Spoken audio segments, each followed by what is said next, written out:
All right, the last song on the album is 4543 by Daniel Congos.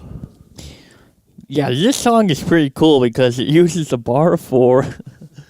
A bar. I had an idea. It was late at night, and I don't know. I was just thinking about time signatures and that kind of stuff. And I was like, why don't I try a shifting time signature that feels natural? So, if you add it up, it's 4 plus 5 plus 4 plus 3 equals 16. So it kind of feels like 4 bars of 4. So it doesn't feel unnatural. Because I didn't want to make a track where it's all about a time signature or all about some kind of gimmick or whatever.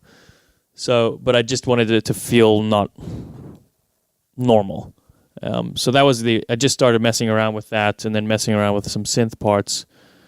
It started instrumentally, basically, and then the vocal came later.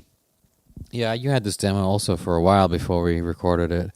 Mm-hmm. And if I'm not mistaken, it was the end bit we didn't have, right? It was just... I just had a couple verses and a chorus.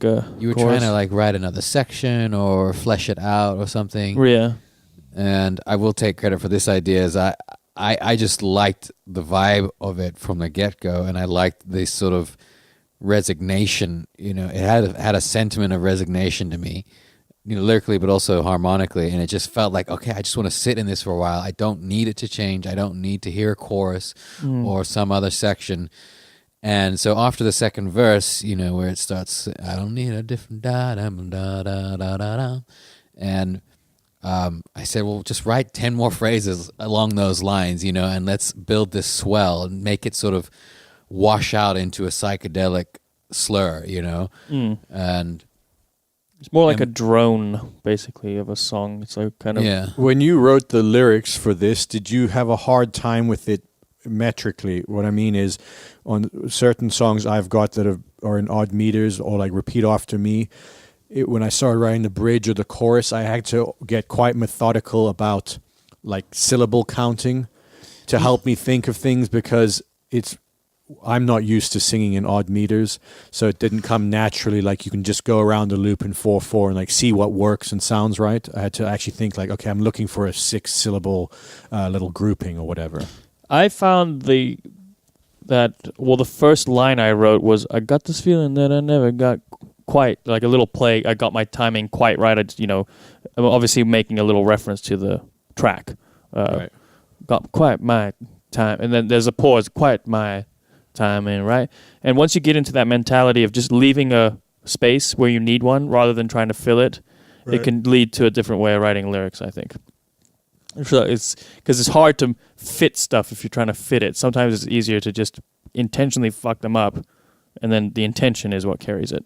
Yeah, because I'm working on a song now that's in like a weird 7/4 grouping. Who cares? And I'm struggling to get certain... I get to a chorus and I can't conceptually come up with anything because my brain's like hiccuping on the rhythmic grouping of the words. Right, you know? That's Bob Dylan's if you just put Bob Dylan on headphones when you go to sleep, like a book on tape. But he's the absolute master, I think, of just total freedom in his phrasing and everything, and it's so loose, but it still feels so natural, especially on his later records. Especially when we saw him at the Coliseum in Phoenix, he had absolute freedom on every song, because every song he sang with the exact same melody and the exact same rhythm. He sang, there must be some kind of way out, along the Watchtower. He sang it like this. He went, there must be some kind of way out of here. And he sang every single song like, it was fucking awesome. He barely he barely acknowledged the crowd once. It was fucking amazing. What's that song? Homesick Subterranean Blues? Yeah. I feel like that should be included in the history of hip hop, because it really is one of the early versions of that's effectively rapping, like spoken word, and it's really interesting. And I think Snoop Dogg actually was like that in some of his early stuff of playing across the beat and saving a rhyme for like the next bar, and it's really interesting. Busta Rhymes does that really interestingly, and I feel like that right now has been so forgotten as like one of the primary focuses of hip hop obviously is the lyrics and the rhythmic application of those lyrics, and it's just gotten fucking idiotic. Or now, if they take an ending rhyme and they put it on the first phrase, the modern dudes, they make too much out of it. Whereas if you listen to Snoop Dogg, Big Boy, Mystical and Big Boy have very similar phrasing actually, Yeah.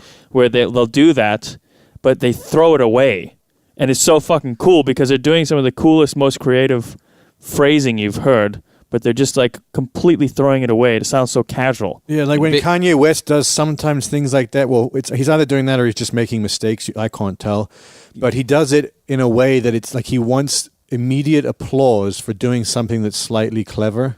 Whereas what you're like saying, like bringing your attention to it. Whereas Mystical and Big Boy will do stuff where it's just so fucking casual, but it's actually really difficult what he's doing. It's like the difference between a sleight of hand magician and one of the guys who has to fill an arena, where he like looks at you every time he does a little trick. Kanye West is the Chris Angel of rap.